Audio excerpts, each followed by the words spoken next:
Yeah. What up, wrestling fans and YouTubers? That's Deuce the name. Talking wrestling is the game. Last night, Monday Night Raw, I know everybody was all hyped up for Goldberg's return, hyped up Brock Lesnar was going to come back. We're going to get to that segment with Brock Lesnar. But it was announced on the pre-show that Enzo was going to be taking on Carl Anderson to start off the show. And then Jericho's music came on. Jericho came out because the list of Jericho was stolen last night.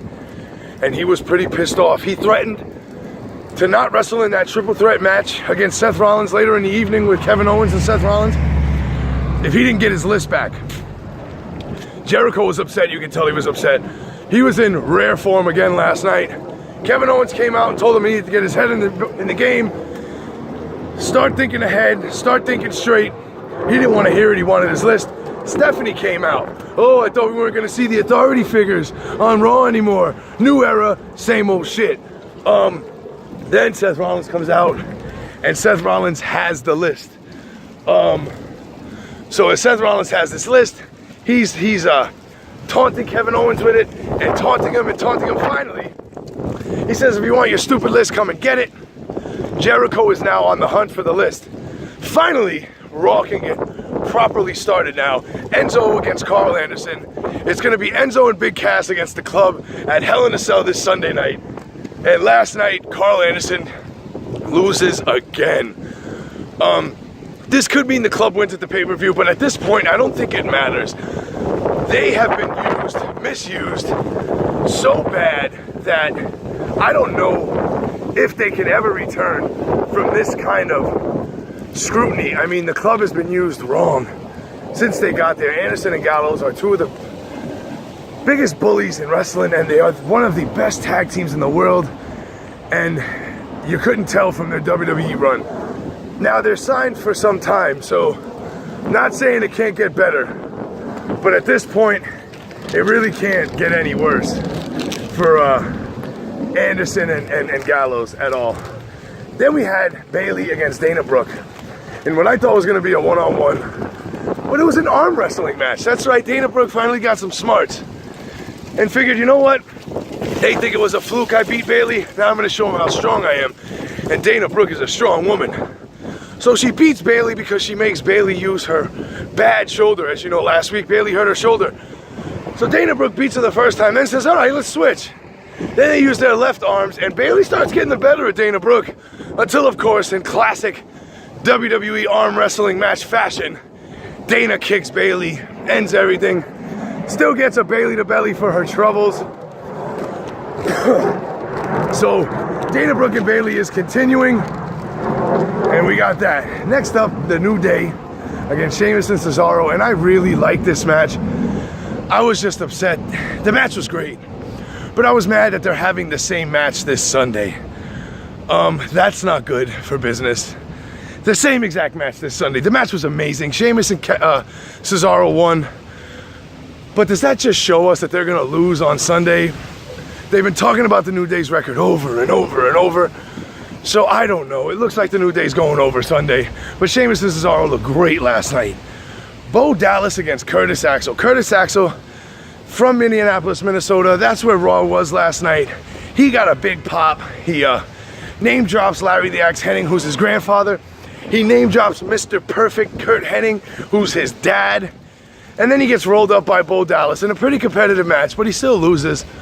They used his hometown to get to the pop, but that doesn't mean they were going to let him win. And he didn't win. But Bo Dallas has been nothing short of impressive since this heel, this evil turn that he's had since coming back. Then we had Golden Truth against the Shining Stars. Golden Truth wins. It's just a filler match. Less commercials last night, so that was pretty good. More matches, less commercials, which is always right.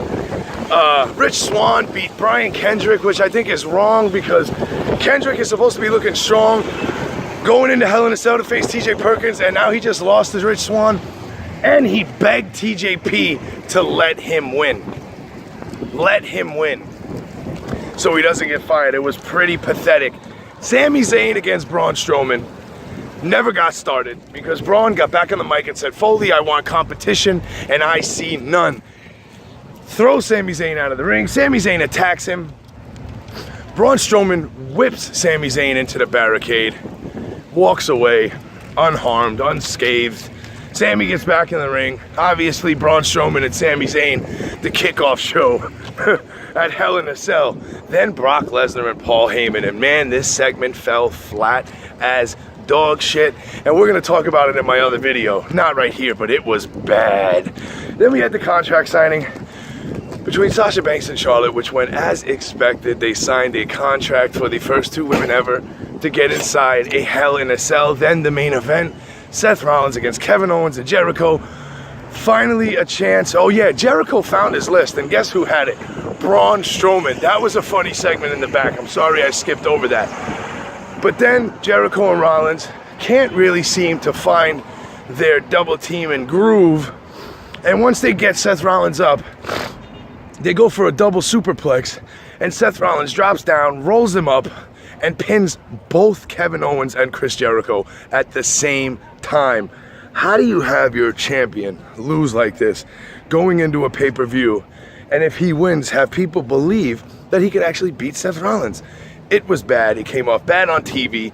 I don't know why they're booking Kevin Owens like this, but let's just hope it gets more exciting. And in his next feud, he actually wins decisively. But there you have it, folks. That was Raw. Remember to look out for my Brock Lesnar, Paul Heyman video that I'm gonna do, because that segment was bad enough, so bad, it needs its own video. But here on Let's Talk Wrestling, no gimmicks needed, just me, the camera, and you, the viewer. So please like, share, subscribe, comment in the comment section. Let me know what y'all think of Let's Talk Wrestling, what we can talk about. How can I make this show better for you guys, besides sitting somewhere and actually having the camera immobile and sit and talk about this. But I like to get out and walk around, and never forget to tell a friend to subscribe to Let's Talk Wrestling. Monday Night Raw, meh.